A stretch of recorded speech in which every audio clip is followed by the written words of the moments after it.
हाँ बेटा, देखिए बेटा, पाठक से इंग्लिश पढ़ रहे हो तो हमारी आशा है कि आप जो है 90 प्लस तो कम से कम प्राप्त करें। 95 प्लस ना हो तो 90 प्लस जरूर होना चाहिए। तो इसके लिए आप से भी हम थोड़ा सहयोग चाहेंगे कि जितना हम ये वीडियो आपको दे रहे हैं इसको बहुत गहराई से देखना, और इसी में से ही आपका पेपर बना है, यही बता दे रहे हैं। हाँ, इसी से पेपर बना, इसके बाहर से नहीं बना। केवल नाम भले चेंज हो जाए, बल्कि यही आएगा बेटा। तो आप इसको बहुत सावधानी से देखना बेटा। आज हम 2025 का सेट नंबर 5 करने जा रहे हैं बेटा, ठीक है? भाई बात सुनो, देखिए कैसे करते हैं बेटा। यानी कि बिल्कुल एक एक चीज पर ध्यान दो। ये वोकैबुलरी ग्रामर पोर्शन है 20 नंबर का। तो ऊपर लिखेंगे आंसर नंबर 4 बड़ा ब्रैकेट ग्रामर, ठीक है? आंसर नंबर 4 है ना, तो बड़ा ब्रैकेट ग्रामर। अब उसके बाद पढ़िए, पहला क्वेश्चन क्या है? Choose a correct option to answer the following questions. ये देखिए बेटा, क्वेश्चन है A, that which can not be corrected is called. वह चीज जिसको करेक्ट न किया जा सके, वह जिसको सही न किया जा सके, उसको क्या कहते हैं? एक वर्ड बताना बेटा, वन वर्ड, सब चीज चोट पड़ा होगा। तो पहला शब्द है बेटा इनकरेक्टेबल। यह कोई शब्द नहीं बेटा, स्टैंडर्ड अंग्रेजी में कोई शब्द नहीं है। इनकरेक्टेबल, यह भी स्टैंडर्ड अंग्रेजी में कोई शब्द ही नहीं है, शब्द ही नहीं है, केवल स्पेलिंग आपको मिसगाइड किया गया। अनकरेक्टेड, न करेक्ट किया हुआ, इसका मतलब यह भी आपका गलत है। इनकॉरिजिबल माने जिसको सुधारा न जा सके, इसका मतलब आपका ये जवाब क्या है? सही है। इनकॉरिजिबल, क्या? इनकरेजिबल माने जिसे सुधारा न जा सके, तो that which can not be corrected, इसका वन वर्ड क्या होगा? इनकरेजिबल, ठीक है? अब इसको आप अपनी कॉपी पर कैसे लिखोगे बताया। ऊपर लिखना आंसर नंबर 4 ग्रामर, इधर लिखना ए, और फिर हेडिंग डालना फ्रेज, और इधर हेडिंग डालना वन वर्ड, बीच में ठेसे लाइन खींच देना, that which can not be corrected, और इसे पूरा उतारना फ्रेज। फ्रेज माने शब्द समूह, और उसके बाद यहाँ पर इनकरेजिबल डाल दोगे, एग्जामिनर खट से आपको इसे नंबर देगा उठा। ये स्टाइल है, यानी जरा सा एग्जामिनर को दिमाग न लगाना पड़े। अब दूसरा क्वेश्चन देखिए बेटा, choose a correct option to answer the following questions. क्या है? द फ्रेज है ए बोन ऑफ कंटेंशन, झगड़े की जड़, झगड़े का कारण, झगड़े का कारण, ए बोन ऑफ कंटेंशन। अरे यार, झगड़े की हड्डी मतलब झगड़े की जड़, झगड़े का कारण, इसका मतलब क्या होता है ये आपको बताना है। यूज नहीं करना है, केवल मतलब बताना है बेटा, मीनिंग बतानी है। अब देखिए, अब इसके लिए 4 अल्टरनेटिव दिए हैं बेटा। पहला है क्वेरल, सब माने झगड़ालू, ये है ही नहीं है। विथ ए रीजन, कारण सहित, ये भी नहीं है। रीजन ऑफ क्वेरल, क्वेरल माने झगड़ा, रीजन माने कारण, झगड़े का कारण, यही सही बेटा। और ए डिस्टर्बिंग मैन, ये भी गलत है। तो जवाब क्या है? Reason of quarrel, a bone of contention, झगड़े की जड़, झगड़े का कारण, तो रीजन ऑफ क्वेरल, यही आपका जवाब क्या है? सही है।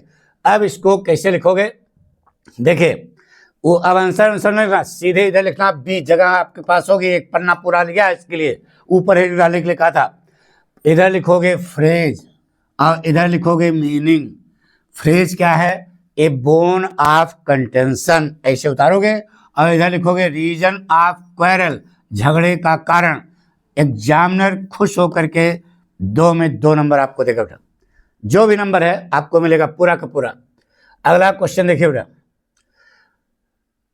Choose a correct option to answer the following. एक ही पेज पे क्वेश्चन आना चाहिए, एक पेज पर 5 तो करना होगा, 2-2 लाइन करके इसे बता रहे बेटा। The synonym for Frank, Frank का, फ्रैंक माने स्पष्ट, क्लियर ना बेटा। अब फ्रैंक का यहाँ पर आपको पर्यायवाची खोजना है, सिनोनिम खोजना है। फुलिश माने क्या होता है बताओ? मूर्ख, ये तो होगा नहीं। सेमलेस माने शर्मिंदगी रहित, मतलब क्या हुआ, उच्छृंखल, इसका मतलब यह भी गलत है। वाइड स्पोकन, ज्यादा बकर बकर करना, यह भी नहीं सही है। कैंडिड, यही जवाब आपका क्या है, सही है। कैंडिड माने स्पष्ट और फ्रैंक माने क्लियर, स्पष्ट, ये जवाब सही है। लेकिन आप इसको कैसे लिखोगे ये हम आपको बताए जा रहे हैं बेटा। बताया आंसर फैंसर लिखने की जरूरत नहीं है, सीधे आप इधर लिखेंगे सी काली स्केच से, फिर वर्ड लिखेंगे काली स्केच से अंडरलाइन, सिनोनिम इधर लिखेंगे काली स्केच से, बीच में 2 लाइन केवल इसे खींचना छोटी सी, इधर लिखना फ्रैंक और इधर लिखना कैंडिड। फ्रैंक लिखा और इसका सिनोनिम क्या होगा, कैंडिड। एग्जामिनर आपको जितने नंबर का प्रश्न है पूरा का पूरा देगा बेटा। यह पैटर्न है, पाठक स्टाइल है बेटा। अब देखो, choose a correct option to answer the following question. अगला question, which word in this sentence is an error. गलती क्या है यह खोजनी है। क्वेश्चन है ऑलवेज स्पीक ए ट्रुथ, गलत है बेटा, ये जो है आपका गलत है। ऑलवेज स्पीक ट्रुथ होता है बेटा, ट्रुथ एब्स्ट्रैक्ट नाउन है, इसलिए आर्टिकल का प्रयोग यहाँ पर नहीं होगा ना बेटा। तो ऑलवेज सही, सही, यानी कि ये तो स्पीक भी गलत है। ये जो है आपका यही एरर है, तो ये ए पर आप निशान लगा देंगे तो आपको जवाब मिलेगा बेटा। अब देखिए कैसे लिखोगे, बहुत सरल सा है। एक एक वर्ड लिखना होता है बेटा आपको, बस केवल आपको आना चाहिए, लिखना होता है केवल एक वर्ड। देखिए इधर लिखोगे डी, क्या लिखोगे, डी काली स्केच से, इधर पूरा सेंटेंस उतारना पड़ेगा, इधर लिखोगे एरर। ऑलवेज स्पीक ए ट्रुथ, देखो सेंटेंस उतारा और इसमें गलती क्या है, ए गलती है, यही ए केवल लिख दो, आपको नंबर मिल जाएगा बेटा। लेकिन कुछ लड़के इसे करते हैं कि आंसर नंबर 4 का डी ए लिख दिया, ऐसा नहीं करना बेटा। इस पैटर्न पर लिखोगे तो एग्जामिनर को दिमाग लगाना ही नहीं पड़ेगा और वह आपको खुश हो जाएगा, पूरे के पूरे नंबर देगा। इस पैटर्न पर आपको लिखना बेटा, ठीक है। अगला क्वेश्चन देखिए बेटा,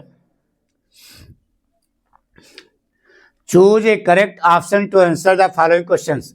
the antonym for ancient, ancient माने क्या होता है बेटा, प्राचीन, और आधुनिक के लिए क्या होती है, मॉडर्न। देखो इसमें कहीं मॉडर्न लिखा है क्या, देखते हैं। यहाँ लिखा ओल्ड, ओल्ड माने पुराना, इसका मतलब ये नहीं होगा। एसेंट माने चढ़ना, ये भी नहीं होगा। डेसेंट माने उतरना, यह भी नहीं होगा। एंशिएंट का एंटोनिम क्या होगा बेटा, पर यानी विलोम। एंशिएंट का एंटोनिम विलोम क्या होगा, मॉडर्न। अब इसको कॉपी पे लिखो, लिखने का तरीका, इधर केवल ई लिखना काली स्केच से, फिर इधर लिखना वर्ड, इधर लिखना एंटोनिम, अंडरलाइन कर देना, एंशिएंट, और इधर जो है मॉडर्न, ठीक है। बात समझ में आ रहा है ना। अगर आप अध्यापक हो इस प्रकार से लिखोगे तो बताइए आप नंबर दोगे कि नहीं दोगे ना, पक्का, गुड। इस प्रकार से आपको जवाब लिखना है। अब आगे देखो, 5वां question, answer number 5, change any one of the following indirect speech. कि 2 दिया है बेटा, देख रहे हो ना, इसमें केवल आपको एनी वन माने एक करना है। अब आइए करते हैं, डायरेक्ट नेट आपको पढ़ाया गया होगा। 4 पॉइंट पर ध्यान देना होता है, रिपोर्टिंग वर्ब का वर्ब, कंजंक्शन, टेंस और पर्सन, यही 4 पॉइंट। साधारण बताइए, साधारण वाक्य है ना, साधारण वाक्य है तो सेट टू को किसमें मतलब बताओ, टोल्ड में, बोलो क्या होगा, ही टोल्ड मी, एक काम हो गया, एक काम हो गया। नंबर 2 कंजंक्शन क्या लगाओगे, दैट, उचरा फुचरा क्या हो जाएगा, गायब। यह पास्ट, यह भी पास्ट, सेल का पास्ट शुड होता है, लेकिन यहाँ पर तुम लगाना उड, क्या लगाना बेटा, उड, क्योंकि बताया था कि सेल आवे तबहू उड करना, विल आवे तबहू उड करना, केवल अनुमति के मामले में सेल का शुड होता है बेटा। तो इसका मतलब यहाँ पर उड़ हो गया। आई बदलोगे ही के अनुसार क्या हो जाएगा, ही वुड हेल्प, ये यू है, यू बदलेगा मी के अनुसार क्या हो जाएगा, मी। और टुडे का क्या होता है बेटा, दैट डे, टुडे को किसने लो, दैट डे, ले बन गया, नंबर आपको मिल गया। He told me that he would help me that day, हो गया पक्का। अरे 4 पॉइंट पर ध्यान दिया, नंबर 1 सेट 2 को टोल्ड में, नंबर 2 कंजंक्शन दैट लगाया, यह पास्ट, यह भी पास्ट, ये 3 हो गया, और ये पर्सन बदल दिया, ये और ये पर्सन बदल दिया, काम खत्म। टुडे का दैट डे होते हैं। आगे देखिए बेटा, he said to his friend good morning, how are you. ना बेटा, आजकल मॉडर्न फैशन में गुड मॉर्निंग को विश किया जाता है बेटा। क्या किया जाता है? तो विश के लिए सेड टू को कैसे बदलोगे? गुड मॉर्निंग के लिए क्या लगाओगे? He wished his friend, he wished his friend, लगा दो गुड मॉर्निंग, गुड मॉर्निंग। ना बेटा, he wished his friend good morning. अब ये इंट्रागेटिव है, इंट्रागेटिव के रिपोर्टिंग वर्ब के वर्ब क्वेश्चन मत लोगे आस्क में, एंड आस्क्ड क्या होगा? आस्क्ड हो गया। कंजंक्शन लगाओ, हाउ, आस्क्ड हाउ, यू बदलेगा फ्रेंड के अनुसार क्या हो जाएगा? ही, हाउ ही, आर का क्या हो जाएगा? वाज। ये बन गया बेटा। पढ़ो, he wished his friend good morning and asked how he was. ये वाक्य आपका बना इस प्रकार से बना। तो अब आप इसको कैसे लिखोगे? कॉपी पे देखो इधर, ऊपर लिखोगे आंसर नंबर 5 बड़ा ब्रैकेट ग्रामर, इधर लिखोगे ए नरेशन, ऐसे हेडिंग डालोगे नरेशन काली इसके से, फिर डायरेक्ट हेडिंग पड़ेगी, इनडायरेक्ट अंडरलाइन, जो अंडरलाइन है काली इसके से होगा बेटा। फिर यहां पर लिखोगे direct, he said to me comma inverted comma I shall help you today, पीछे बता चुके देखो ये बना बेटा। He told me that he would help me that day, ऐसा लिख के आओगे, चट्टस 2 नंबर मिलेगा। अगर इसको न लिख पाना तो यहां पर आर दूसरा वाला, he said to his friend good morning how are you, ऐसे डायरेक्ट उतारना। और he wished his friend good morning and interrogative है asked how he was, बन गया बेटा। लास्ट में फुल स्टॉप लगाना बेटा, पक्का। इस पैटर्न पर अगर आप लिखोगे तो एग्जामिनर खुश होगा। एक लिखना है, दोनों नहीं लिखना है, दोनों लिखने पर आपका टाइम किल होगा, नंबर नहीं मिलेगा। इस सावधानी और बता दें, पहला वाला आपने किया, अगर ये गलत हो गया और दूसरा वाला किया, दूसरा सही हो गया तो आपको नंबर नहीं देगा बेटा, क्योंकि पहले को महत्व देगा। पहला वाला अगर आपका सही है तभी आपको नंबर मिलेगा, तो इसलिए दूसरा लिखने की जरूरत नहीं है, पहला सही हो गया तो। अगला देखिए बेटा, अगला क्वेश्चन क्या है? Combine any one of the following as directed. He was too so tired he could not run. Simple बनाना बेटा। अरे यार पढ़ा चुके, बड़का टू छोटका टू, सो को बढ़ के टू में कर दो, सो को बढ़ के टू में, दोनों के कर्ता एक हैं, याद है पढ़ा था। तो यहाँ ही कर्ता लेकर के नॉट तक काट दो और लगा दो छोटका टू, क्या बना बेटा? ही वॉज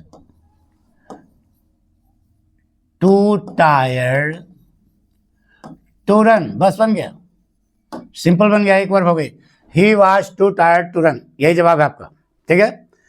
अब देखो बेटा, ये आपको नंबर मिला, सही है। ही वॉज टू टायर्ड, अरे यार सो को बढ़ के टू में, कर्ता एक है, यहाँ पकड़ो कलम पकड़ो, नाट तक काट दो, लगा दो छोटका टू, बड़का टू छोटका टू, तो he was too tired to run, बस बन गया।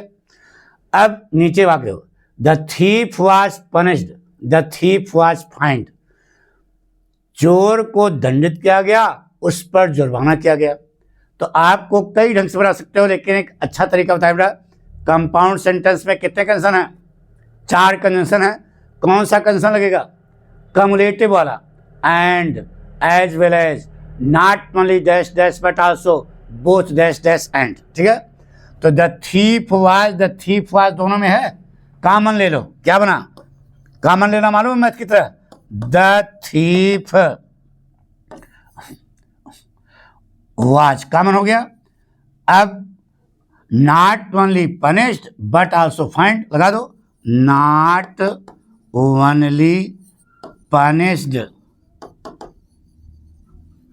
बट आल्सो फाइंड, बन गया। लो, ये आपका जवाब हो गया। द थीफ वाज कॉमन हो गया, not only punished but also find, चोर को केवल दंडित नहीं किया गया बल्कि उस पर जुर्माना भी किया गया। लेकिन अब इसको कैसे लिखोगे? इसको देखो, लिखोगे, अब आंसर नंबर फिर नहीं लिखना, बगल में बी, कॉम्बिनेशन ऑफ सेंटेंसेस, ये इसे हेडिंग डालना, लंठाई ना करना, जो बता रहे हैं जैसे करें वैसे करना, कॉम्बिनेशन ऑफ सेंटेंसेस। फिर इधर उतारोगे सेंटेंसेस, दो सेंटेंस है, he was so tired he could not run, ऐसे आप उतार दिए। फिर उसके बाद बना दिया सिंपल, हेडिंग डालना, सिंपल बनाना है, तो he was too tired to run बन गया। जब ऐसे एग्जामिनर करेगा और आपको पूरा नंबर देगा बेटा। एक सही हो गया तो दूसरा ना करना, लेकिन हम तो दोनों बताएंगे ना।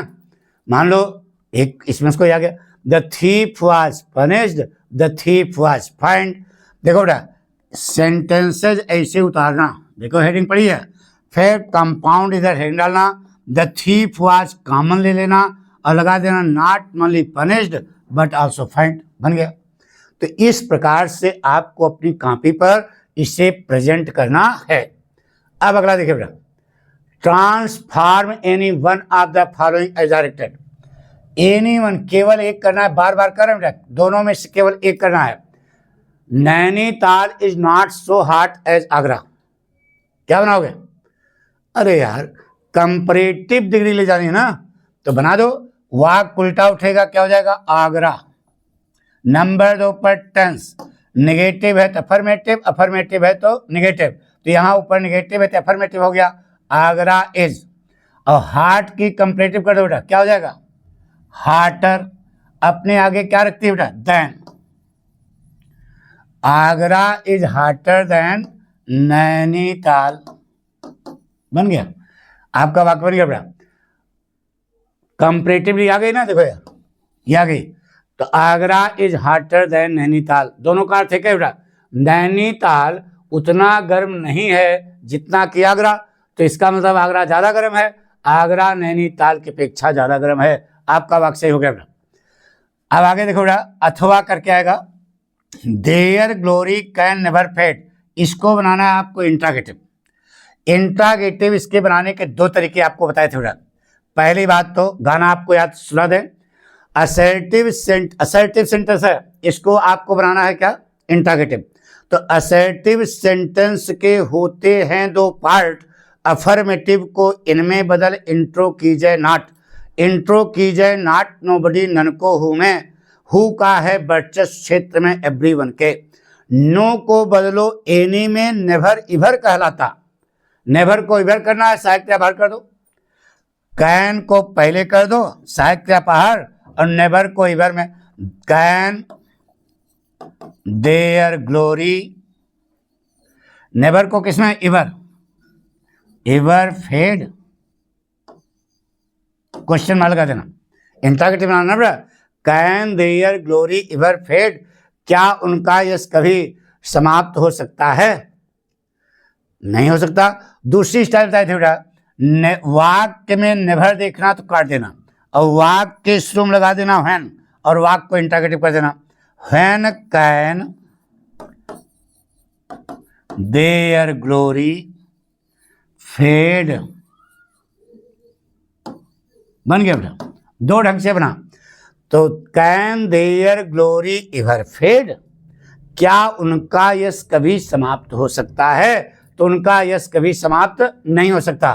When can their glory fade, उनका यश कब समाप्त हो सकता है? यानी कि दोनों वाक्य आपके क्या हैं? सही हैं, लेकिन बनाने के बाद लास्ट में क्वेश्चन मार्क जरूर लगाना।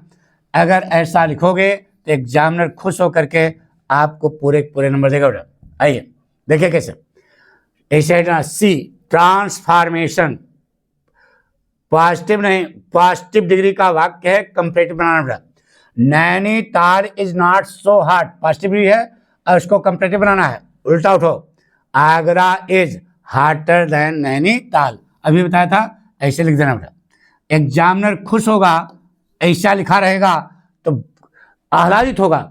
अगर आपका फर्स्ट पेपर में कहीं थोड़ा बहुत गलत है भी तो वह उसको इग्नोर करेगा, क्योंकि समझ जाएगा कि लड़का टॉपर है।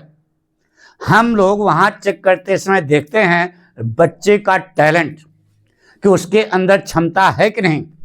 अगर क्षमता देख लेते हैं तो उसको प्रोत्साहित करने के लिए हमारा भी तो धर्म है, कोई दुश्मन तो हमारे बच्चे होते नहीं हैं, तो हम केवल उनको प्रोत्साहित करते हैं, बेटा बहुत अच्छे, बहुत अच्छा लिखा। तो इस प्रकार की भावना होनी चाहिए बेटा, ठीक है।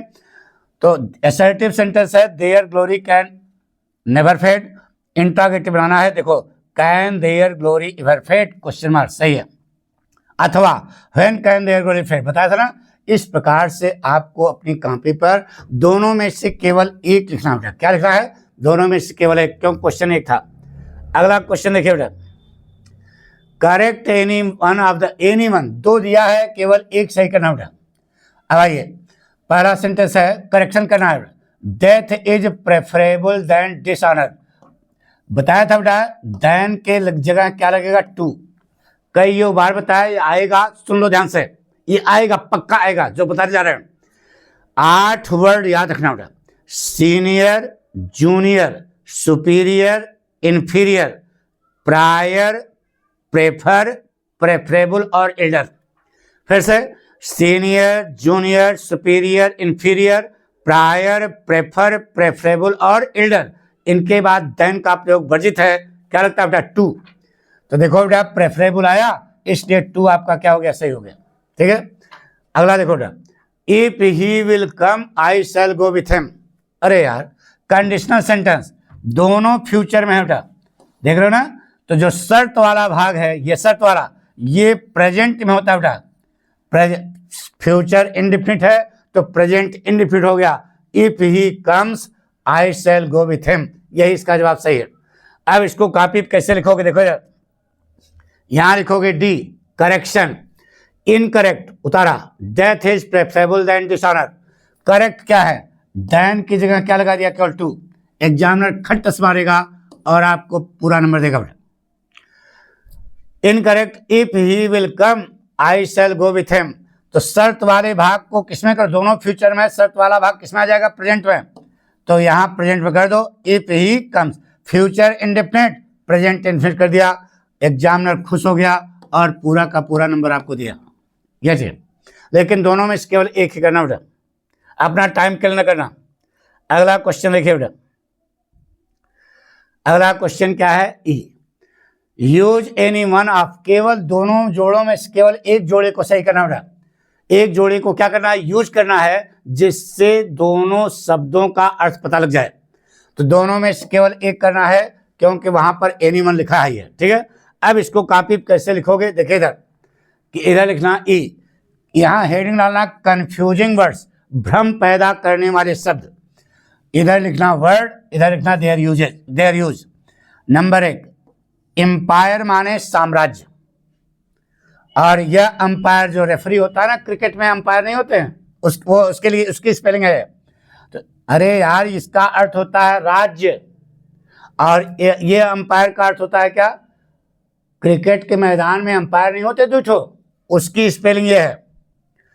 तो देखो empire, the king had a big empire, राजा के पास बड़ा साम्राज्य था।